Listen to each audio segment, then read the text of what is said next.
Hello, Bulls fans. Good evening. It's the end of a long day of UB fandom. I'm Mag Rittenmacher from Washington, D.C. I'm joined by John McWhinney in Alumni Arena, where UB Volleyball has just beaten Toledo in four sets, for their first MAC win of the season. Real quick rundown. Offense was not as efficient as against Akron, but we did see 5 different Bulls hit double-digit kills. We saw UB move up from a 0 hitting percentage up to the high 260s for the third and fourth sets. And we saw UB play better and better as the game went on. Very good blocking day, very good serve receipt day, which is not something we've seen from them all season. John was in the building, so I'll hand it over to him. Whatever he wants, whatever you want, John. All right, thanks, Matt. Yeah, they came out in the first set. It was real kind of back and forth. Toledo ended up taking it after a timeout. They came out strong and got the last couple of points to take the set. Then UB came out in the second set, and Megan Warnett really came on strong, both her and Felicia Watkins. Watkins in particular, there were some instances where she wound up just a bit too much. She hit the ball and it went too far. Then UB ended up taking the second set. Third set, they started gaining more momentum. Again, it was Warnett, Watkins, Cassie Shadow, and Megan Lipsky had a big game too. Then the fourth. Megan Lipsky had 14 digs. She was second on the team there. I think she was the only one with a double-double. Yeah, I believe you are correct. All I have up is the up there thing here in the arena. I do know Tessa Oyama did finish with, I believe, 23 digs before she came out in the fourth set. 23 digs, which is that's correct, and that's a season high for any Bull on defense.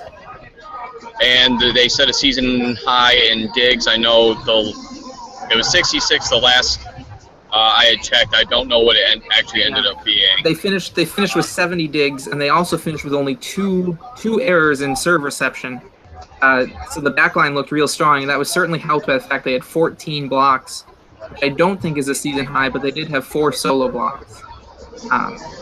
Shadow had 7 total, and Warnett had 6 total blocks, kind of in the middle there, a sophomore and a freshman.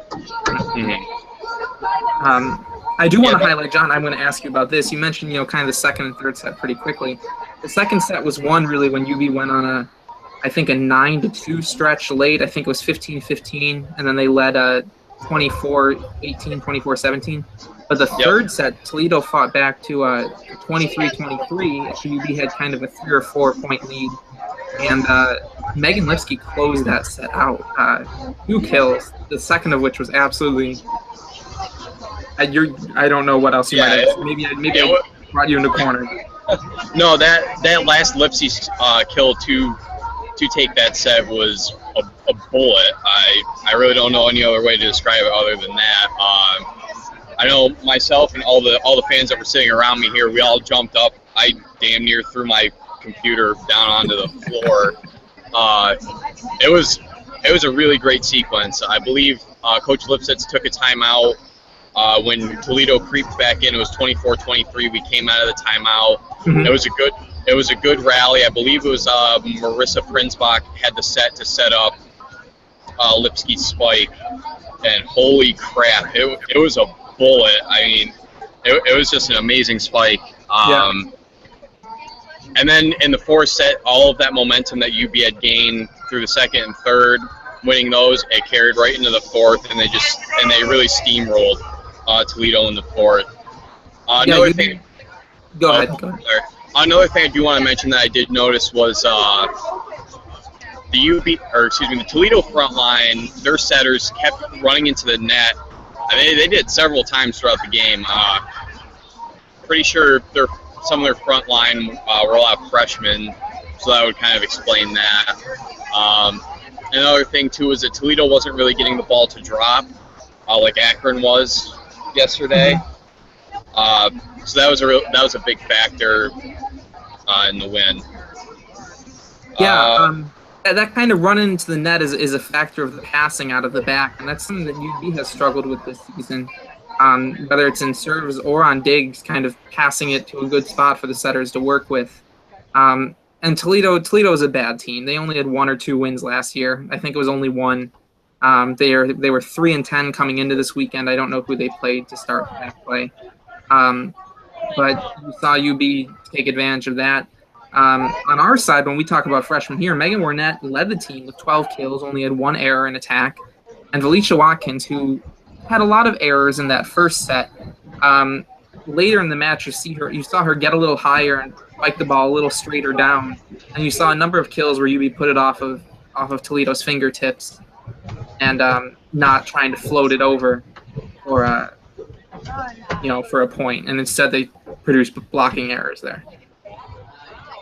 Yeah, it was nice to see the team. They seemed a little, I don't really want to say skittish through like the first and part of the second set, but it was everyone. There wasn't great communication where like 2 or 3 people would go after the ball at once, which it happens. But once they settled down into the second half of the second set and then into the third and fourth sets, once that stopped happening and they got the ball rolling, they played really well. Yeah, absolutely. I have nothing more to say, but I do want to pull up scores from around the MAC. UB goes on the road next weekend to face Miami and Bowling Green. And like I said, Toledo was very bad last year. But at the same time, we saw a much better performance from volleyball than we've seen all year, really, I think, especially on the defensive side. Let me get down to volleyball here. Bowling Green lost to Kent State, and Miami lost to Ohio. Well, everyone's going to lose to Ohio. But Bowling Green lost to Kent State, and I don't think Bowling Green was too amazing last year. Both those games are on the road, which is a little frustrating, although at the same time, UB's pretty used to playing on the road now. These were their first home weekend for anyone who's watching and hasn't been following along. Their first home weekend. Well, I got for the Bulls. I got favorite TA. All right. Yeah, let's sign off. All right. I'll sign us off. I have one last thing to mention. Today, which Paige Miller actually informed me of this, was today was the first match that Coach Blair Brown Lipsitz has worn a skirt instead of pants. So maybe that was a good luck sign. I'm not going to really put too much stock in it, but let's go with it. Yeah, let's go with it. For Matt Gritzmacher, I'm John McQuinney from ubbullrun.com. Thanks for watching, Bulls fans. We'll see you soon. Oh, I need to.